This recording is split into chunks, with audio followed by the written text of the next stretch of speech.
Assalamualaikum warahmatullahi wabarakatuh. Saya melanjutkan praktikum statistika elementer ya. Jadi ini kita masih masuk di pokok bahasan pendugaan parameter. Baik, kemarin saya sudah menjelaskan tentang praktikum 6.3 ini. Ya, saya ulang lagi. Suatu ujian kimia diberikan kepada 15 siswa wanita dan 12 siswa laki-laki. Kalau wanita itu saya beri indeks 1, laki-laki indeksnya 2. Ya, berarti ini N1-nya 15, N2-nya 12. Siswa wanita mendapat nilai rata-rata 76. Berarti ini dihitung dari sampel 15 tadi. Dan simpangan bakunya 6, ini juga dihitung dari 15 sampel tadi. Berarti ini X bar 1, ini S1. Sedangkan siswa laki-laki memperoleh nilai rata-rata 82. Berarti ini X bar 2, dengan simpangan baku 8, ini berarti S2. Diasumsikan kedua populasi berdistribusi normal. Ya, catatan yang kemarin itu tidak ada keterangan normal. Ini saya tambahkan, berdistribusi normal dengan variansi sama tetapi tidak diketahui. Nah, ini asumsi yang mendasari. Ya, karena kedua variansi tidak diketahui, diduga menggunakan SP kuadrat. Ya, SP kuadrat atau variansi gabungan. Atau dikenal dengan variansi pool. Ya. Nah, nanti kalau di akar namanya simpangan baku gabungan. Ya. Standar deviasi pool. Atau pool standar deviasi. Ya, gitu. Nah, ini teorinya seperti itu bunyinya. Ya. Hitung selang kepercayaan 96% untuk selisih rata-rata siswa wanita dan laki-laki. Berarti mu1 min mu2. Sesungguhnya ya. Nah, dasar teorinya sudah saya jelaskan di kuliah. Ya, jadi dasar teorinya seperti ini. Nah, yang saya gunakan untuk menyelesaikan apa tadi? Praktikum 6.3 itu. Ya, kita butuh dasar teori ini.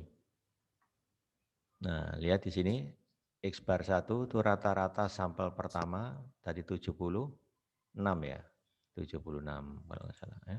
Ya. Rata-rata sampel kedua 82. Nah, ini masukkan 82. T alfa per 2 derajat bebasnya N1 plus N2 min 2. 15 ditambah 12 dikurangi 2. Ya, beri 25 derajat bebasnya ya. Nanti ketemu nilai T alfa per 2. Ya, alfanya sesuai dengan apa tadi yang diminta, selang kepercayaan 96%, berarti alfanya 4%, alfa per 2 jadi 2%. Ya. Nah, itu kalau kita telusuri, ini pakai T 0,02 jadinya, 2%, derajat bebasnya 25. Lihat tabel ketemu ya. SP dihitung dari sini. Kan tadi S1-nya sudah ketemu 6, S2-nya 8. N1-nya 15, N2-nya berapa? N2-nya 12. Ya, tinggal masukkan SP kuadrat ketemu di akar, masukkan ke sini. Dikali lagi akar 1/15 ditambah 1/12. Itulah batas bawahnya. Batas atasnya tinggal ganti min dengan plus. Ya. Nah, ini teori yang mendasari. Nah, oke, kemarin sudah kita jelaskan hasilnya. Ya. Hasilnya akan diperoleh seperti ini. Ya, jadi ini diperoleh dari X bar 1 min X bar 2 dikurangi T alfa per 2 dikali SP akar 1/N1 plus per N2. Ya. Nah, ini yang sisi atas, batas atasnya. Nah, sekarang saya lanjut ke ini. Praktikum 64 yang kemarin. Ini ada 20 mahasiswa. Tingkat 1 dibagi menjadi 10 pasang dengan asumsi setiap pasang ini punya IQ sama. Salah satu mahasiswa ditaruh di bahan terprogram, satunya di kelas biasa. Kemudian dievaluasi, nilainya muncul seperti ini. Nanti untuk menjawab ini kita harus nambah kolom namanya devian ya, atau selisih. yang kita lambangkan dengan D. Nanti 76 dikurangi 81 ketemu min 5. 60 kurangi 52 ketemu 8. Begitu seterusnya. 85 kurangi 87 ketemu min 2. Ya. Dari nilai D ini kita hitung rata-ratanya. Ketemu D bar. Dan simpangan bakunya SD. Ya, kita masukkan ke rumus selang kepercayaan. Nah, ini rumus selang kepercayaannya. Yang saya jelaskan minggu lalu. Nah, ini rata-rata dari D, ini simpangan baku dari D. T, alfa per 2 derajat bebasnya N-1. Ya. Karena N-nya tadi 10, berarti derajat bebas 9. Rata-rata D ketemu, simpangan baku dari D ketemu, N-nya 10. Nanti dapat batas bawah, batas atasnya tinggal ganti min dengan plus. Ya. Ini sudah kita peragakan kemarin. Ya. Hasilnya seperti ini. Nah, itu kaitannya antara teori dengan praktikum ya. Kalau ngerjakan dengan komputer ya enak, tinggal data masukkan, tinggal klik-klik aja. Ya. Sekarang kita masuk ke selang kepercayaan untuk apa? Proporsi. Selang kepercayaan untuk proporsi. Ya. Ya. Jadi saya jelaskan dulu permasalahannya ini. Suatu sampel acak sebanyak 500 keluarga, berarti ini N kecil ya, yang memiliki TV di sebuah kota kecil. Nah, ini dulu, zaman dulu ya, sekitar tahun 70-an ya, masih ada TV hitam putih gitu ya. Ditemukan bahwa 340 keluarga memiliki TV berwarna.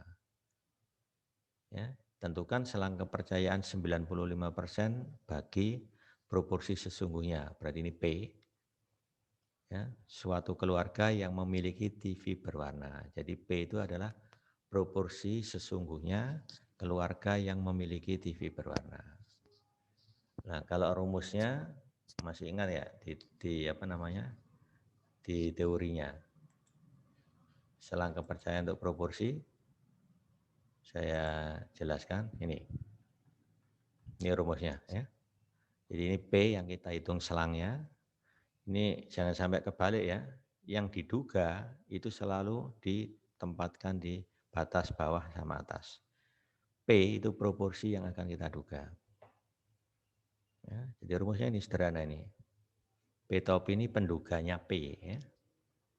Ya, Q top 1 dikurangi P top. N tadi 500, ya toh. P top nya X dibagi N. X-nya tadi 340, N-nya 500. Itulah P top. Ya. Setnya baca di tabel. Ini bergantung selang kepercayaan tadi. Ya, bergantung selang kepercayaan. Ini kebetulan selang kepercayaan 95%, berarti alfanya 5%. Kalau set alfa per 2 berarti 2,5% atau 0,025. Ya, cara bacanya sudah saya jelaskan di kuliah. Baca tabelnya. Nah, dengan mengacu rumus tadi, maka kita sudah bisa menghitung selang kepercayaannya. Ya, dan hasilnya ini hasilnya. Ternyata proporsi keluarga yang memiliki TV berwarna di kota kecil tersebut dengan selang kepercayaan 95% terletak antara 0,639112 dan 0,720888. Ya. Ini didasarkan pendekatan normal, ya, normal. Karena apa? Ini kan sebenarnya kasusnya binomial. Ketika sampelnya besar, 500 ini kan termasuk besar, maka menghampiri normal. Ya, ini yang kita gunakan acuan teorinya. Ya. Nah, baik. Sekarang bisa kita peragakan dengan Minitab. Ya, di sini.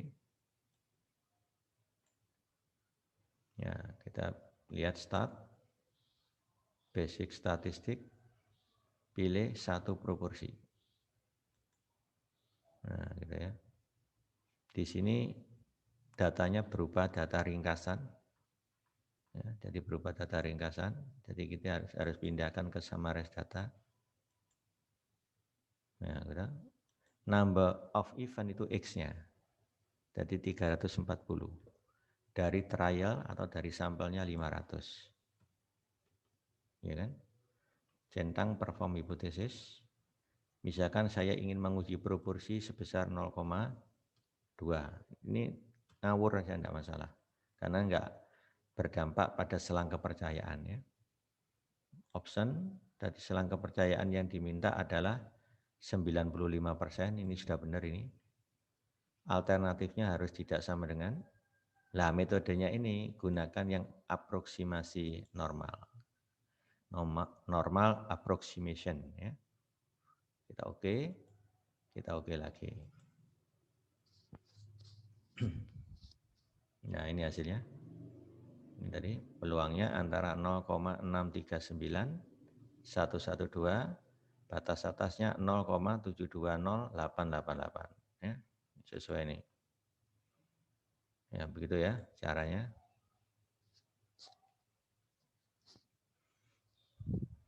Nah, itu yang untuk satu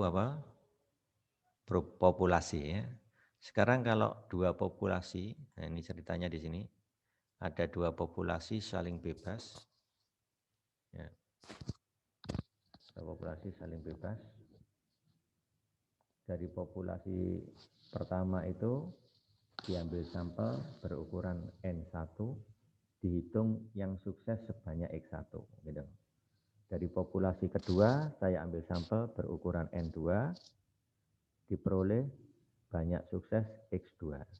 Berarti saya punya P1 topi X1 per N1. P2 topi sama dengan X2 per N2. Ya, gitu ya, itu cara memperolehnya. Kalau ketemu P1 topi, otomatis ketemu P1 topi, yaitu 1 dikurangi P1 topi. Sedangkan Q2 topi, 1 min P2 topi. Ya, nanti masukkan ke rumus selisih selang kepercayaan. Selang kepercayaan untuk selisih proporsi. Teorinya ini. Nah, berarti kita butuh P1 topi min P2 topi. Didasarkan pada normal approximation. Nah, ini kan normal ini. Setnya ini berasal dari titik kritis distribusi normal baku. Ya. Ini rumusnya. Nah, dengan menggunakan rumus ini, batas bawah, batas atas, maka diperoleh selangnya ya. Di sini pakai min, Z alpha per 2, di sini pakai plus. Yang lain sama. Ya, gitu ya. Sama. Nah, itu cirinya. Nah, dengan rumus ini kita bisa hitung nanti ya. Nah, contohnya ini. Suatu pengumpulan pendapat umum dilakukan terhadap penduduk kota dan pinggiran kota. Jadi populasinya itu populasi 1 penduduk kota, populasi 2 pinggiran kota. Diasumsikan saling bebas ya. Untuk menyelidiki kemungkinan didirikannya pabrik kimia. Hasil pengamatan menunjukkan bahwa 2.400 di antara 5.000 penduduk kota, ini kan berarti populasi 1 ini. Diambil sampel sebanyak 5.000, berarti ini N1, diperoleh sukses sebanyak 2.400, berarti ini X1-nya. Ya, dari sini saya peroleh P1 topi 2.400 per 5.000. Sehingga dapat Q1 topi. 1 min P1 topi tadi ya. Dari populasi kedua yaitu pinggiran kota ya. Dari 1.200 di antara 2.000 penduduk pinggiran kota menyetujui rencana tersebut. Berarti di sini kita dapatkan N2-nya 2.000, X2-nya 1.200, sehingga P2 topinya 1.200 dibagi 2.000. Otomatis kita dapat Q2 topi. 1 min P2 topi. Itulah prosesnya ya. Selang kepercayaan 90% berarti alfanya 10%. Berarti kalau set alfa per 2 berarti 5%. Jadi set 0,05 bisa dibaca di tabel normal baku. Ya, gitu. Kalau di sini kita bisa menggunakan inverse CDF. Ya. Inverse CDF. Nah, ini sudah saya jelaskan caranya membaca tabel. Kalau di sini caranya menggunakan Minitab ya. Nanti saya peragakan. Ya. Ya, rumus yang digunakan tadi sudah saya jelaskan ini. Nah, untuk menghitung set alfa per 2, kalau menggunakan tabel ini sudah saya jelaskan di kuliah. Gitu. Kalau menggunakan program komputer, menggunakan software Minitab ini, maksudnya, maka kita menggunakan perintah inverse CDF. Contohnya untuk kasus ini tadi, selang kepercayaan 90%, alfanya 10%. Nah, kalau alfa 10% berarti set alfa per 2 jadi set 5%. 5% itu 0,0 berapa? 5. 5% kan? 0,05 kan? Nah, kalau kita cari itu harus di komplement dulu. 0,05 komplemennya jadi 0,95. Nah, jadi saya pakai ini inverse CDF.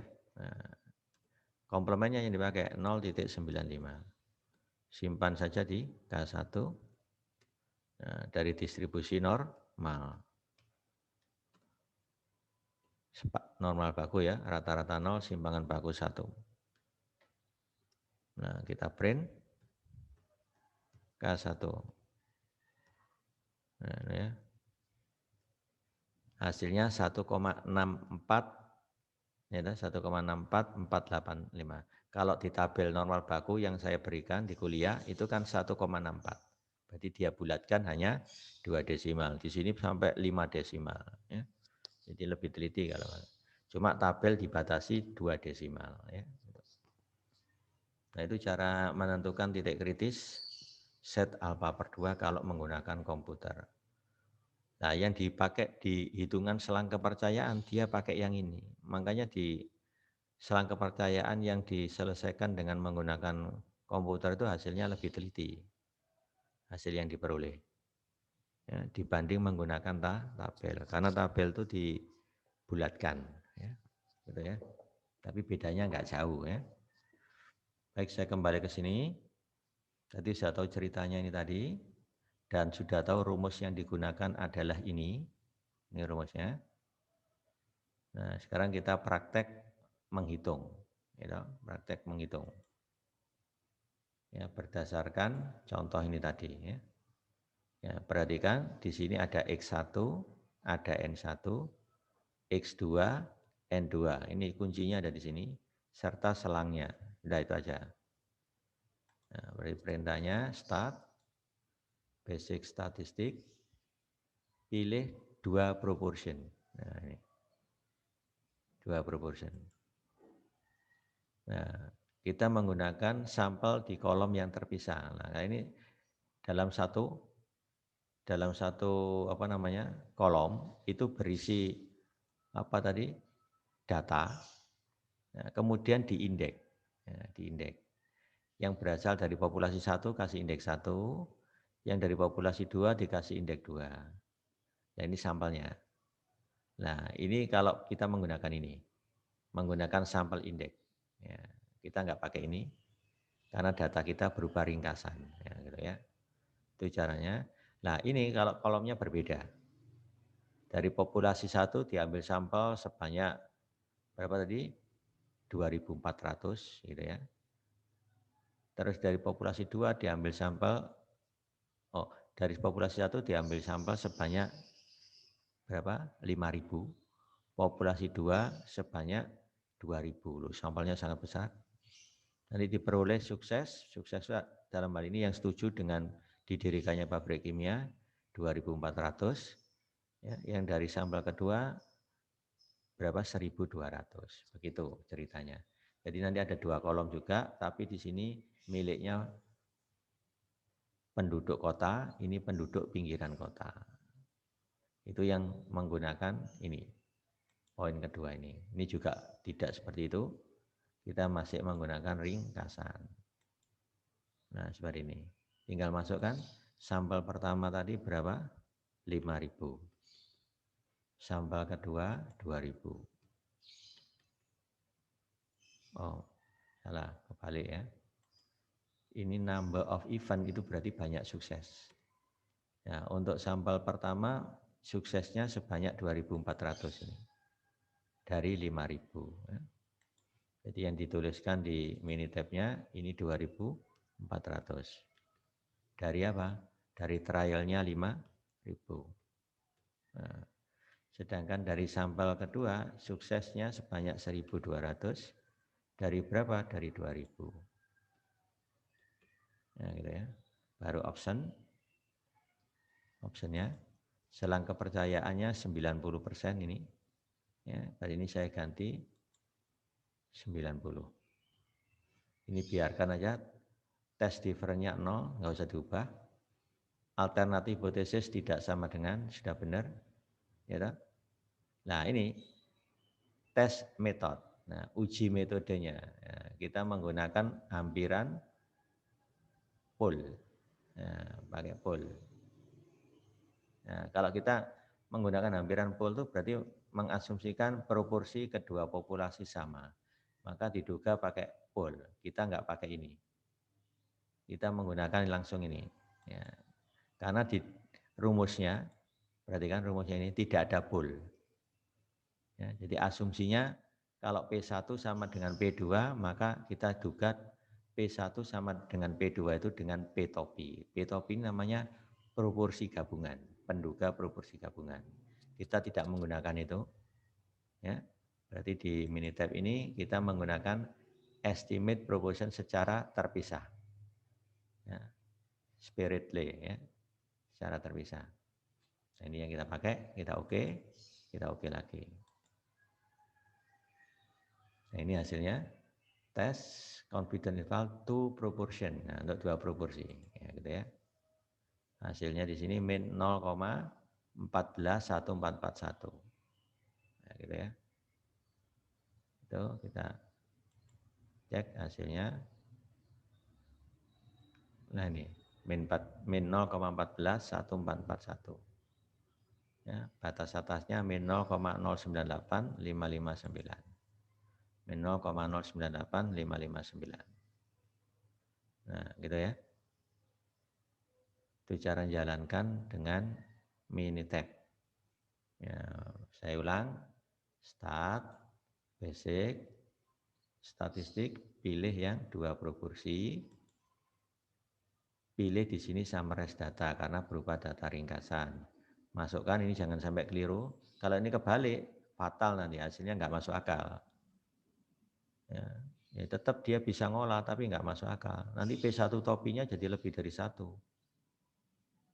P2 topi jadi lebih dari 1 kalau ini dibalik, ya, tapi nggak masuk akal. Masa ada peluang 1, ya, nggak mungkin. Jadi antara 0,1 ya. Nah ini kalau sudah tinggal optionnya selang kepercayaan 90%, tes difference-nya pakai 0, alternatif hipotesisnya tidak sama dengan, tes metodenya pakai estimate the proportion sparingly. Ya. Kita oke 2 kali ya, begitu. Nah, sekarang bagaimana interpretasinya? Kalau kita lihat selisih proporsinya ini selalu negatif ya ini ya. Karena diapit oleh dua buah bilangan negatif. Karena selalu negatif berarti P1 min P2 kurang dari 0. Berarti menunjukkan P1 lebih kecil P2. Itu artinya apa? Proporsi penduduk kota yang setuju didirikannya pabrik kimia lebih kecil dibanding penduduk pinggiran kota. Jadi lebih banyak gak setujunya, maksudnya gitu. Untuk penduduk kota dibanding pinggiran kota. Ya.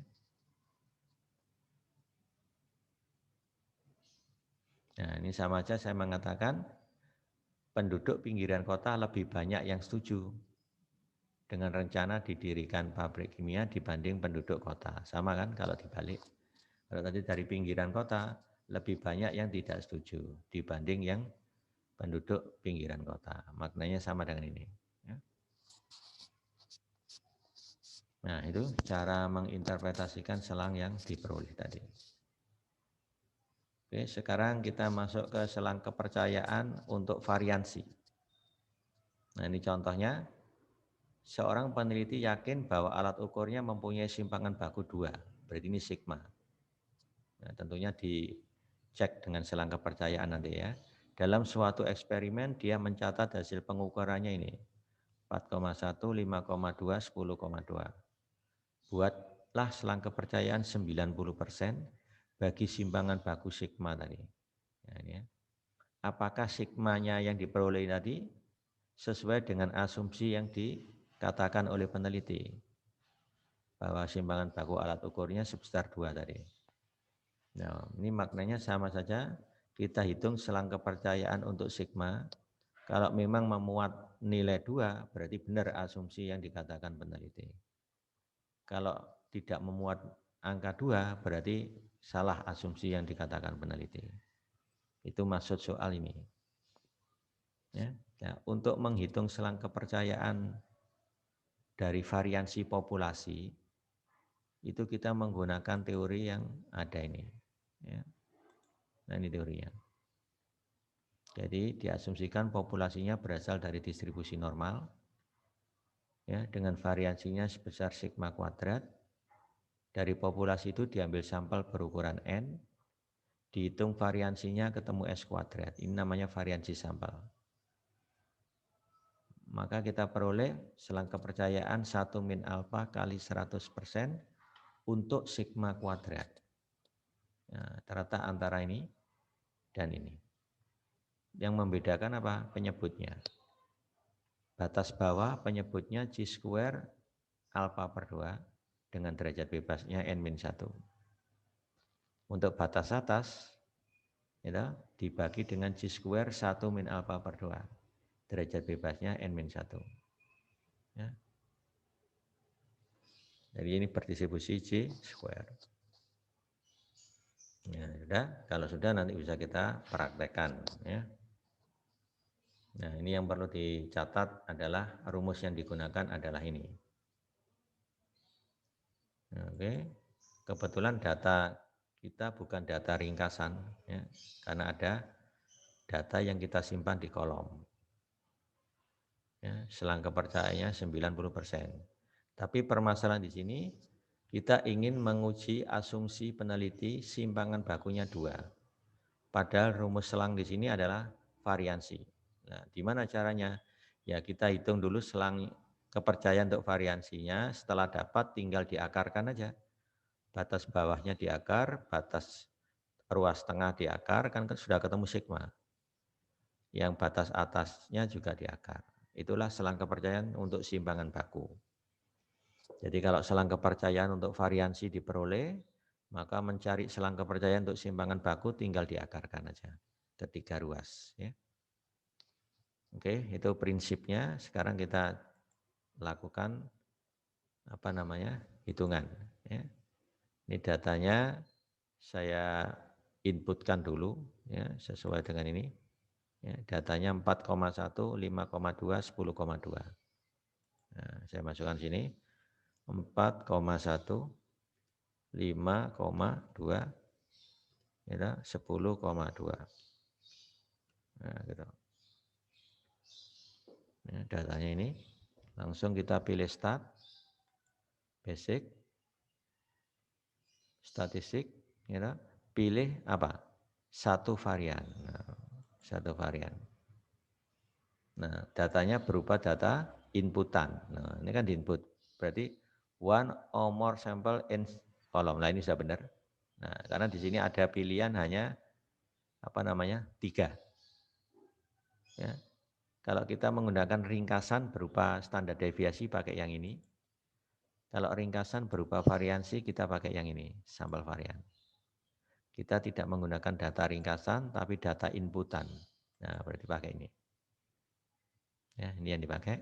Baru kita klik di sini. C1-nya kita klik 2 kali. Nah, ini yang akan diproses. Perform hipotesisnya. Nah, ini. Ini perform hipotesis. Kita ingin menguji disimpangan bakunya tadi sebesar 2 misalnya. Benar apa enggak? Optionnya dengan menggunakan selang kepercayaan berapa tadi? Berapa persen tadi? 90%. Ya kan? Nah, berarti masukkan di sini 90. Ya, ini sudah benar. Tidak sama dengan alternatifnya. Kita oke. Kita oke lagi. Nah, ini hasilnya. Bacanya itu di sini. Nah, ini. Ya. Ini ada confident interval. Di sini menggunakan 2 metode, pakai metodenya Bonnet. Hasilnya ini. Ini memuat 2 kan. Kalau ini pakai metodenya Chi-square yang kita bahas di kuliah. Nah, kita menggunakan Chi-square kan. Nah, ini Chi-square. Nah, jadi kita gunakan yang ini. Nah, ini batas bawahnya 1,88, batas atasnya 14,36. Ternyata ini memuat nilai 2. Berarti asumsi peneliti benar bahwa alat ukurnya mempunyai simpangan baku 2.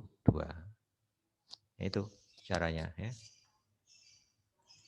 Nah, ini hasilnya kalau kita proses, nah, ketemu ini. Ya, sehingga dapat disimpulkan bahwa asumsi simpangan baku sebesar 2 adalah sesuai. Dibenarkan ya. Nah, untuk berikutnya kita akan menghitung selang kepercayaan rasio 2 variansi. Ya. Rasio 2 variansi.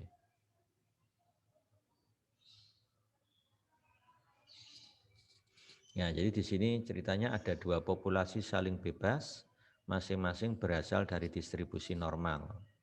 Ya, dengan variansinya sigma 1 kuadrat dan sigma 2 kuadrat.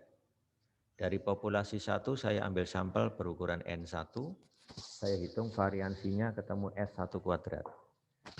Dari populasi kedua saya ambil sampel berukuran N2, saya hitung variansinya ketemu S2 kuadrat. Maka untuk menghitung selang kepercayaan 1 min alfa kali 100% untuk rasio 2 variansi. Berarti apa? Sigma 1 kuadrat per sigma 2 kuadrat. Rumus yang saya gunakan adalah ini. Ya, ini rumusnya. Ini ya, rasio 2 variansi, itu maksudnya yang ini. Ya, untuk populasi ya. Nah, ini batas bawahnya S1 kuadrat per S2 kuadrat. Ini namanya variansi sampel pertama dibagi variansi sampel kedua. Sama kan? Bedanya kalau yang di kiri dibagi dengan F alfa per 2, derajat bebas V1, V2. Hati-hati ini. Sedangkan batas atasnya dikalikan F alfa per 2, tapi derajat bebasnya dibalik. V2, V1. Ini tinggal baca tabel F ya, sesuai penjelasan saya di kuliah. Nah, dengan rumus ini maka bisa dihitung selang kepercayaan untuk rasio 2 variansi ini. Oke, sekarang kita lihat ke contoh ya. Dalam bidang farmasi, larutan dapar digunakan untuk menstabilkan nilai pH dari sediaan obat berbentuk larutan agar zat aktifnya tidak terurai. Pada praktikum kimia dasar, kelompok SS06 telah membuat 2 larutan dapar fosfat dengan mencampurkan larutan natrium dihidrogen fosfat dan larutan dinatrium fosfat. Setelah itu, nilai pH kedua larutan dapar fosfat tersebut diukur dengan pH meter. Hasil pengukuran pH kedua larutan dapar tersebut adalah ini. Ini dari larutan dapar 1, larutan dapar 2. Kebetulan datanya ini tidak banyak, ya, bisa saya inputkan. Ya. Saya tulis saja dapar gitu ya. Dapar 1, nah, gitu ya. Ini dapar 2. Ya, gitu ya. Untuk dapar 1, 6,9. 6,8. Ya, 6,8 lagi, 6,9. Nah, untuk dapar 2, 6,8, 6,7, 6,6, 6,7. Karena di farmasi ini terkait obat ini kan rawan ya, karena ini efeknya ke manusia, makanya harus teliti ya. Ini hasil pengamatan ya seperti ini. Nah, kita menggunakan selang kepercayaan rasio 2 variansi, ya. Ya, buatlah selang kepercayaan 95% bagi rasio 2 variansi pH larutan dapar 1 dan 2. Nah, 95% ya selangnya. Perintahnya pakai ini, start, basics, pilih 2 varian.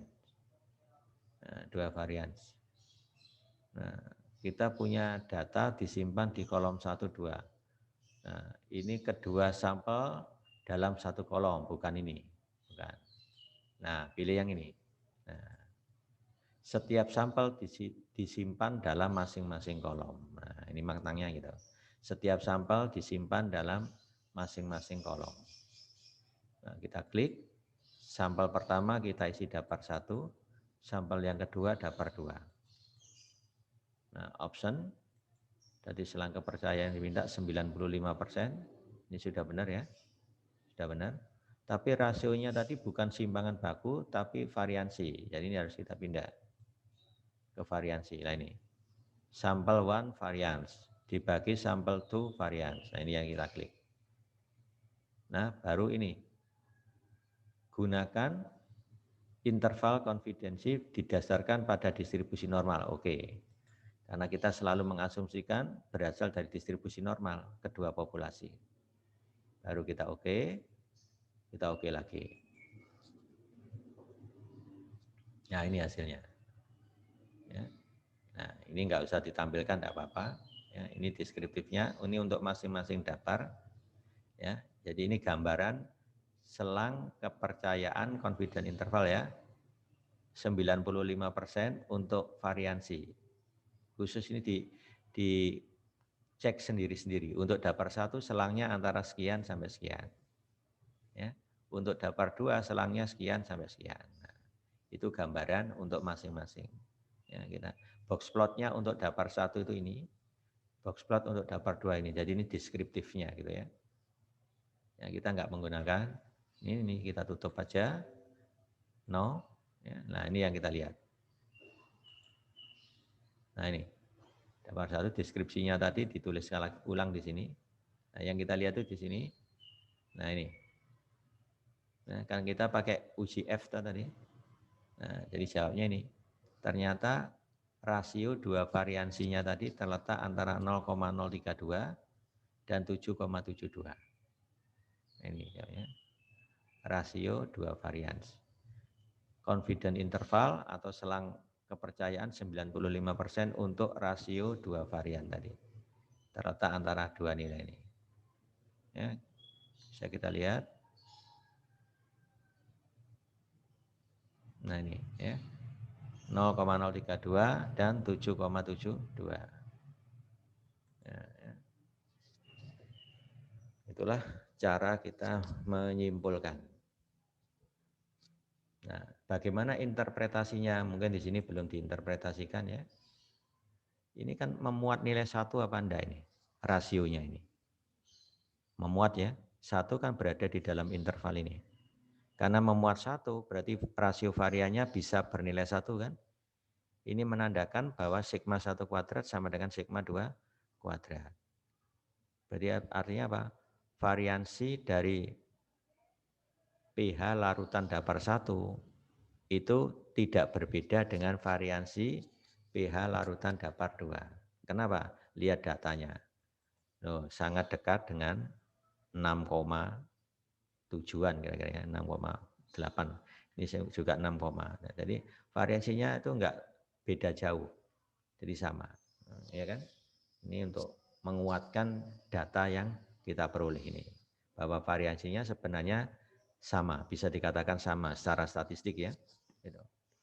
Dengan kepercayaan 95% tentunya ya. Jadi kesalahannya 5%. Nah, itulah konsep statistiknya ya. Ya, baik untuk pendudukan parameter cukup sampai sini ya. Jadi kita lanjutkan di praktikumnya ya biar lebih paham. Ya, nanti ada latihan soal di situ. Coba saya uji coba ya dengan latihan soal. Baik, saya akhiri sampai sini. Assalamualaikum warahmatullahi wabarakatuh.